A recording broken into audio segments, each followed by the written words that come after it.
मैं नैना अग्रवाल इस जिम्मेदारी का ईमानदारी से पालन करूंगी। मैं प्रगति विद्या का मंदिर की गरिमा बनाए रखूंगी। क्या करूं क्या ना करूं की सोच में मेरा दिल डबल स्पीड में धड़क के ओवरटाइम कर रहा था। एक तरफ समीर की ताकती हुई आंखें और दूसरी ओर प्रिंसिपल की तेज नजरें। और फिर बचपन से ही हम गुरु देवो गुरु ब्रह्मा वाली प्रार्थना इतनी बार कर चुके थे कि टीचर्स के सामने झूठ बोलना हमारे लिए पाप था। हाँ सर, मैंने देखा था समीर ने पंकज को मारा था।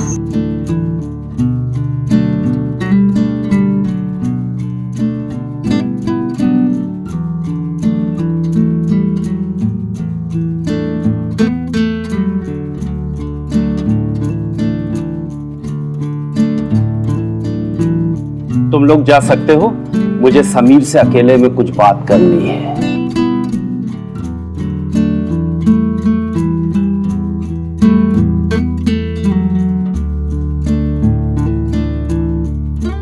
समीर को कैसे समझाती कि उस वक्त समीर से ज्यादा मुझे अपने आप पे गुस्सा आ रहा था।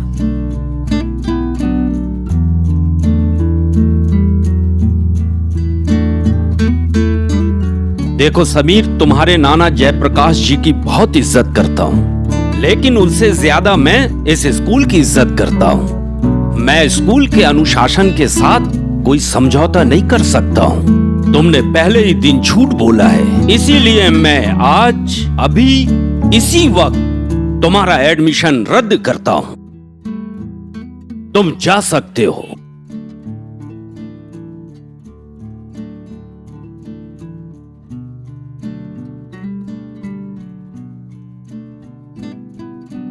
ओए कितनी देर लगा दी। क्या हुआ? तेरा मुंह क्यों दही बड़े की तरह पचक गया है?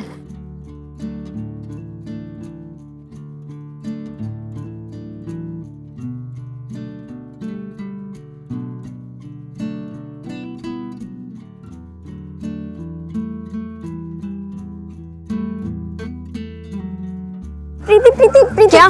प्रीति मेरा जूता फंस गया, प्लीज देखना। एक मिनट रुक।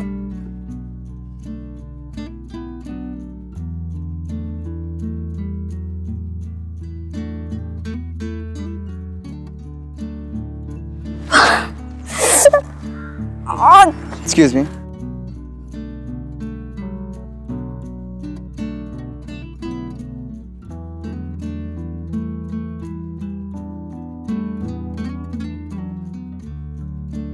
मैंने समीर की शिकायत की थी और समीर उल्टा मेरी ही मदद कर रहा था।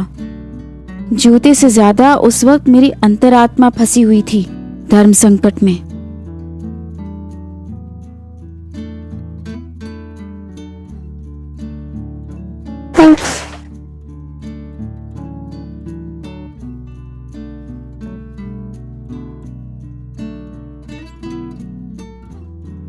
समीर, तुमने नैना की मदद की? कोई भी लड़की होती तो करता।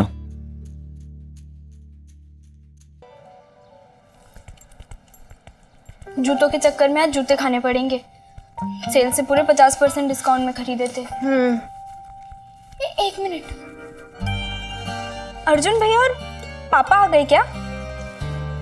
अर्जुन भैया, भैया कहाँ हो आप?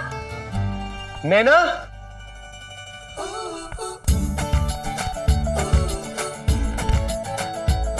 कैसे हो? एकदम बढ़िया। मैं तब से तुम ही लोगों का इंतजार कर रहा था। क्यों? अरे बहुत बड़ी खुशखबरी देनी है तुम्हें। तुम्हें पता है, मैन ऑफ द मैच मिला है मुझे दिल्ली में। और आपकी बहन भी कोई कम नहीं है। यस, पूरे स्कूल में मुझे ही हेड डिसिप्लिन मॉनिटर बनाया है। ये देखो। अरे वाह, क्या बात है नैना। आज तो डबल खुशी का मौका है। पापा बहुत खुश होंगे ना? पापा और खुश? तुझे पता तो है पापा का, वो तो हिमालय भी जाएंगे ना तो वहां पर भी पंखा नहीं है यही कहकर झगड़ा कर ले। आती उनकी वजह से चाचा चाची के घर में। भगवान झूठ ना बुलाए, इतना अच्छा लड़का तो 16 सोमवार के व्रत रखने के बाद भी नहीं मिलता। और यहाँ तो लड़का मिल भी गया था और हाथों में मेहंदी लगने वाली थी, पर हाथ से चटक गया। पूजा, तेरी तो किस्मत ही फूटी है। अब पूजा का भी क्या दोष? भाई साहब की कड़वी जुबान ने मुंह से निवाला छीन लिया। कहते हैं बुजुर्गों के आशीर्वाद से बच्चों के बिगड़े काम सवर जाते हैं, और यहाँ तो सगे ताव के कारण हमारी बेटी का बना बनाया काम बिगड़ गया।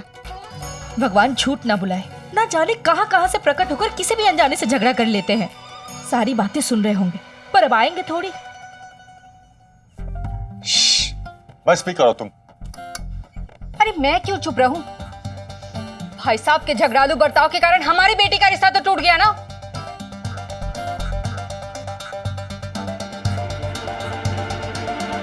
शांत रहो तुम, कुछ भी बोली जा रही हो।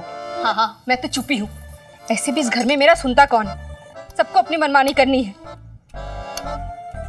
पापा जीती रहो।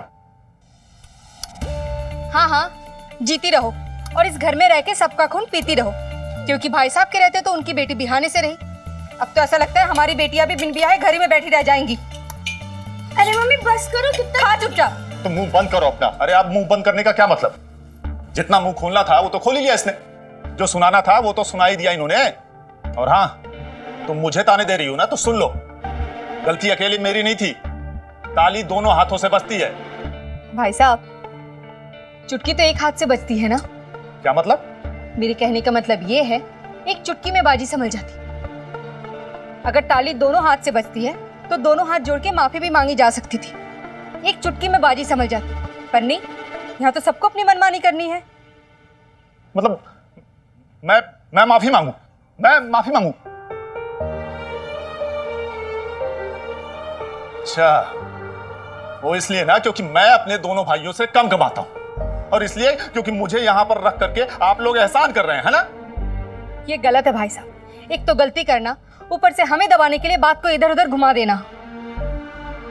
देखो, मेरी बात सुनो। अरे सुन लिया और समझ भी लिया आनंद। आज हमें इस बात की माफी मांगनी पड़ रही है और कल इस बात की माफी मांगनी पड़ेगी कि हम यहाँ पर सांस ले रहे हैं। मुझे तो यहाँ रहना ही नहीं है, मैं जा रहा हूँ। भैया हाँ, जाइए ना भाई साहब। कौन से मुहूर्त का इंतजार कर रहे हैं आप? आपको रोक कौन रहा है? जब जाना नहीं है ना भाई साहब, तो झूठ मूठ का दिलासा मत दिया करिए। देखिए ना, दिल की बात जबान पे आ गई इसका। अरे आनंद, तुम्हारी बीवी के मन में जो मन आ रहा है मुझे सुनाते जा रही है और तुम हाथ बांध के खड़े हो। अरे छुप जाओ इसके पल्लू में, जो रुके गुलाम कहीं के। पर मैं नहीं सह सकता अभी सब। बहुत बर्दाश्त कर लिया, औरत का त्रिया चाहिए। भाई साहब, मेरी बात तो सुनिए भाई साहब। अब एक पल भी नहीं रुकूंगा यहाँ पे। भैया मेरी बात तो सुनिए। आनंद बाबू, बस इससे ज्यादा एहसान नहीं सहा जाता, मत करिए। और यहाँ क्या कर रहे हैं आप? जाइए, जाके अपनी जोरू की गुलामी करिए। तू क्यों डर रही है? पता तो है तुझे भी कि हर बार कहते हैं लेकिन जाते कहीं नहीं। और तुम दोनों क्यों खड़ी हो? खाना नहीं खाना? हाँ, तो कुछ बोलते बना पड़ना है। यहाँ चले आए पीछे पीछे। पापा, आप नहीं रहेंगे तो मुझे भी यहाँ नहीं रहना। बाहर में जाइए, क्रिकेट की कोचिंग और स्कूल वगैरह। क्या कहा? तू अपनी पढ़ाई लिखाई छोड़ देगा? तू अपनी क्रिकेट कोचिंग छोड़ देगा? अरे 20 टर्म में किस स्कूल में एडमिशन मिलेगा तुझे? किस क्रिकेट एकेडमी में एडमिशन मिलेगा तुझे? नहीं, तू ऐसा नहीं कर सकता। तू अपनी पढ़ाई लिखाई और क्रिकेट नहीं छोड़ सकता ऐसे। पापा, आप यहाँ पर नहीं रहेंगे तो मैं भी यहाँ रहकर क्या करूंगा? जी लूंगा मैं। मेरा बेटा मेरा गुरूर है और मैं अपने गुरूर के लिए कुछ भी छोड़ सकता हूं। सह लूंगा अपनों के जख्म।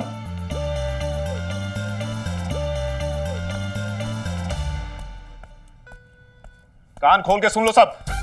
मैं सिर्फ अपने बेटे की वजह से इस घर में रुक रहा हूं। मुझे यहां रहने की पड़ी नहीं है।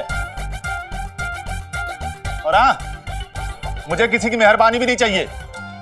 सर पे छत और मुंह में निवाला इस राकेश अग्रवाल को कहीं भी मिल सकता है, समझे? ताना देने आई है बहुत।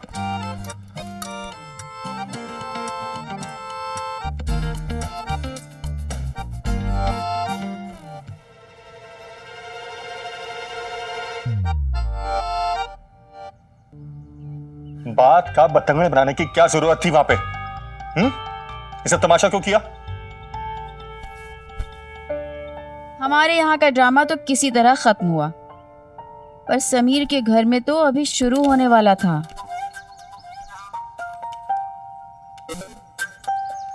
हर वक्त खेल कूद और मस्ती लगी रहती है, और कुछ तो तुम्हें सूझता ही नहीं। मैंने तुम्हें लेटर दिया था सेंट जेवियर्स के लिए और तुम हिंदी मीडियम स्कूल में एडमिशन ले आए। कहा कि मेरी हिंदी ठीक हो जाएगी और वहां ठीक से 2 दिन में ही टिक पाया। बेटा इस तरह तो सारी स्कूलें खत्म हो जाएंगी, साल भी, मगर 11th खत्म नहीं होगा। क्या जरूरत है इस तरह से मारपीट करने की? अब क्या जवाब दूंगा मैं तेरी मां को, क्या कहूंगा उससे? नाना जी वो लड़के सही नहीं थे, कितना कुछ बोल रहे थे। समीर ने बहुत कंट्रोल किया, बहुत संभाला खुद को, पर वो लड़के बोले ही जा रहे थे। फिर उन लफंगों ने माँ की बुराई शुरू की कि बस समीर का हाथ चल गया नाना जी।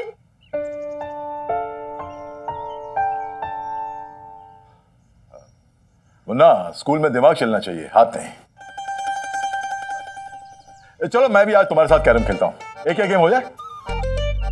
चलो लगाओ। हाँ पहले मेरी बारी। आजा भाई तेरी बारी। तू कुछ ठीक से खेल नहीं रहा। समीर बेटा, तू तो मेरा शेर है, फिक्र मत कर, मैं किसी अच्छे स्कूल में तेरी एडमिशन करवा दूंगा। ओके?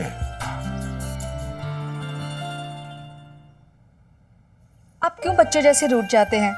बच्चों वाली हरकतें तो मेरी है ना। माना कि भैया के साथ लड़ाई नहीं करनी चाहिए थी, पर कर लिया। दिल में जो भड़ास थी निकाल दी। अब निकाल दी तो निकाल दी ना। वैसे तूने आज सुबह प्रिंसिपल से किसी की शिकायत की थी? तुझे कैसे पता? पूरे स्कूल को पता है, शायद उसका एडमिशन कैंसिल कर दिया है। नैना,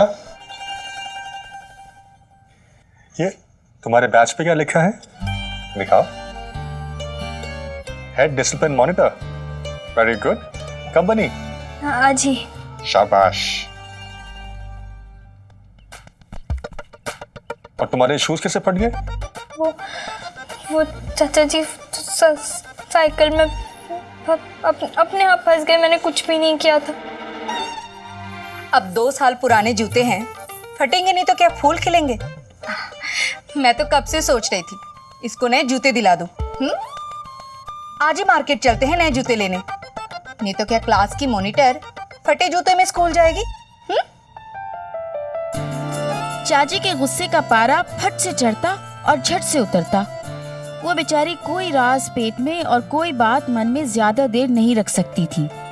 वो अपने बर्ताव के लिए चाचा जी से माफी मांगना चाहती थी और चाचा जी की लाडली नैना को प्यार से जूते दिलाकर उन्हें इंस्टेंट माफी मिल गई और मेरी भी लॉटरी लग गई।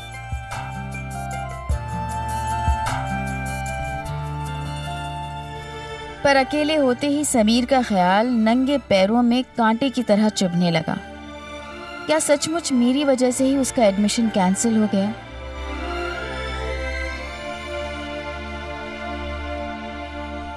अच्छा सुन, हम नैना के लिए नए जूते लेने जा रहे हैं, खाना बना के रखना, ठीक है? पर मम्मी, सुबह भी मैंने बनाया था। तो सुबह खाया भी था ना। अरे दिन में 2 बार खाना बनाएगी तभी तो प्रैक्टिस होगी, नहीं तो ससुराल में जाके क्या कहेगी? मैंने सुबह खाना बनाया था, शाम को नहीं बनाऊंगी, ये कहेगी जाकर वहाँ। बता। पर मम्मी, बना देना चुपचाप, ठीक है? मम्मी, पापा ने जूते के लिए पैसे दिए हैं। हाँ ठीक है, तू चल साथ में। अरे नैना बैठी क्यों है, देर हो रही है। उन दिनों बाजार जाना भी छुट्टी जैसा होता था, जिसके लिए इंतजार किया जाए। हमारे मार्केट जाने की खबर ताई जी सूंघ लेती थी और किसी भी तरह बहाना बनाकर हमारे साथ हो लेती थी। बेचारी चाची कैसे ना करती। बेला,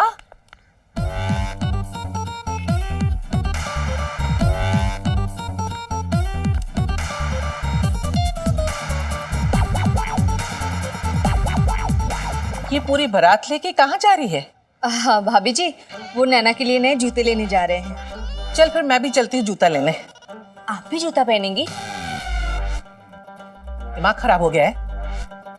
मैं नहीं पहनूंगी, नैना पहनेगी। चलो देर हो रही है, आ जाओ। हाँ चलो। अगले गीत की फरमाइश मेहसाना से हेमल ठक्कर और उनकी पत्नी प्रिया ने की है। भैया ये तो बहुत छोटा है। गाने के बोल फारूक कैसर। आजकल की लड़कियों के तो नखरे समझ में नहीं आते। राजेश, अरे जूते खरीद रही हो कि जेवर खरीद रही हो? साधना सरगम। एक हमारा और जमाना था, मोहम्मद अजीज हमारे माँ बाप नवाज मोची की दुकान से जो जूते ले आते थे फिल्म का हम वही पहन के चले जाते थे। नहीं वाह। अरे वो चप्पल दिखाना। ये लीजिए। नैना, तुझे नए जूते मिल रहे हैं और तू खुश नहीं है? नहीं, खुश हूँ ना, बहुत खुश हूँ। खुश कैसे होती? समीर की शिकायत का ख्याल खुश होने ही नहीं दे रहा था।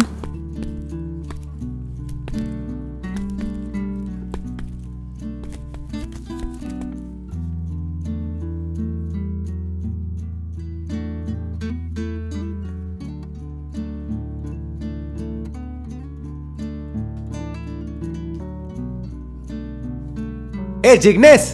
हाँ साहब। 2 गोल्ड स्पॉट लेके आना, सब लोग आए हैं। कितना गर्मी है ना। अरे भाई साहब, गर्मी तो हम लोगों को भी लग रही है। ए बहन को ठंडा पानी दो। उस जमाने में पैसे वाले कस्टमर को रिझाने का ये स्टैंडर्ड आइडिया होता था, एक कोल्ड ड्रिंक पिलाने की नाजुक रिश्वत। अरे ये देख, वीणा है ना हमारी। अरे वीणा बेन, तमे यहाँ? आप लोग यहाँ क्या कर रहे हैं? अपनी भतीजी के लिए जूते लेने आई हूँ।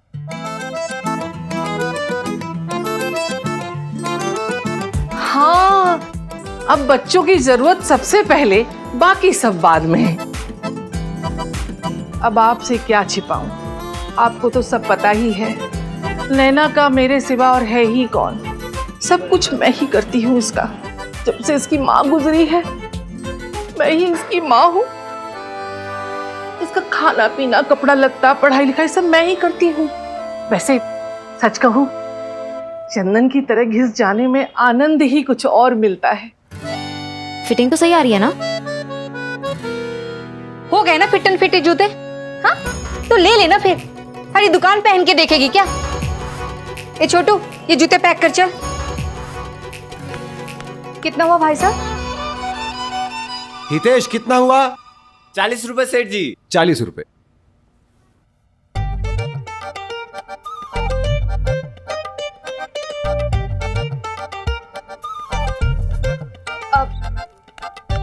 हाय भाभी जी, भगवान झूठ ना बुलाए, हड़बड़ाहट में पैसे लेना भूल गई।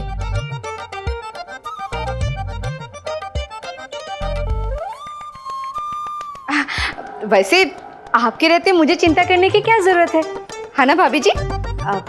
आज तक आपने नैना के लिए क्या कुछ नहीं किया है, अब आपको कौन मना कर सकता है ना? सही कहा आपने।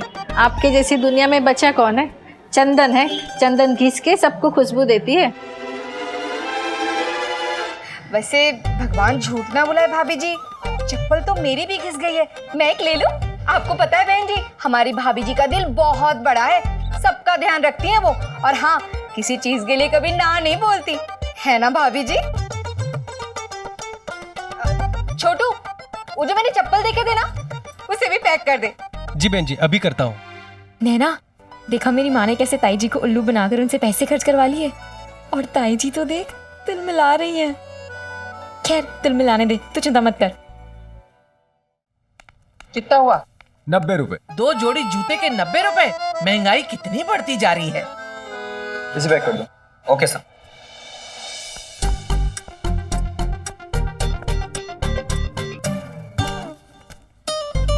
ये लो। अरे क्या चेक कर रहे हो? सोना नहीं बेच रहे हो, जूते ही हैं। और थैली में तो डाल दो इसको। बहन जी, थैली खत्म हो गई है। थैली नहीं है हमारे, तो 2-4 फ्री में थैली ले जाते हैं।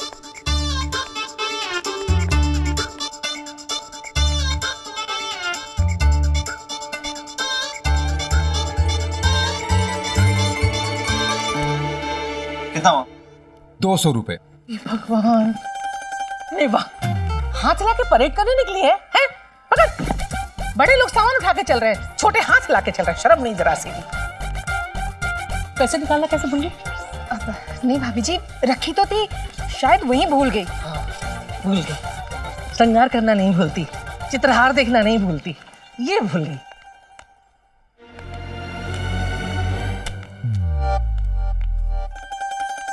पागल हो गई? आंखें नहीं है, दिखाई नहीं देता, गिरा दी ना जूते।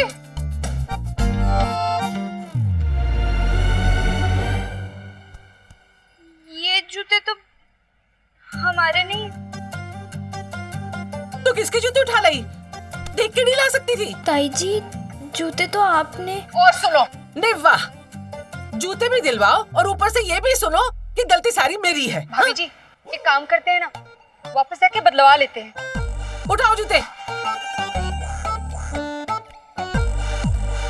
अब वहां जाओ वापस, पैसे तक काम पड़ा हुआ है, चलो।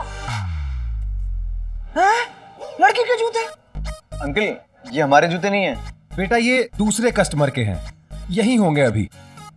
चल मुन्ना देखते हैं। चल चल चल, पैसे के पेड़ पे उग रहे हैं। अरे खुद कमाने जाओ तो पता लगे 10 पैसा कमाना भी कितना मुश्किल होता है। ताई जी बिना गलती के डांट रही थी, पर फिर भी बड़ों के आगे हमारी जबान कभी चलती नहीं थी।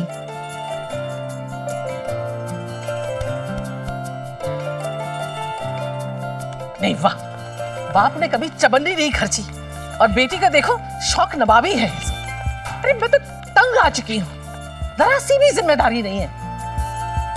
क्या करूं मैं इसका? अगर आज जूता नहीं मिला ना तो समझ लेना कल से नंगे पैर स्कूल भेजूंगी, फिर देखती हूँ कौन क्या दिलवाता है। तो ड्रोनर लगी है ना तू, जा नहीं क्या जूता। अरे बहन जी आप झगड़ा क्यों कर रही हैं? आपके जूते मिल गए, वो लड़का है ना उसके बक्से से बदल गए थे। तो ये था मेरी लव स्टोरी का पहला अध्याय, जूता चैप्टर पार्ट 1। पार्ट 1 इसलिए क्योंकि अभी बहुत कुछ होना बाकी है।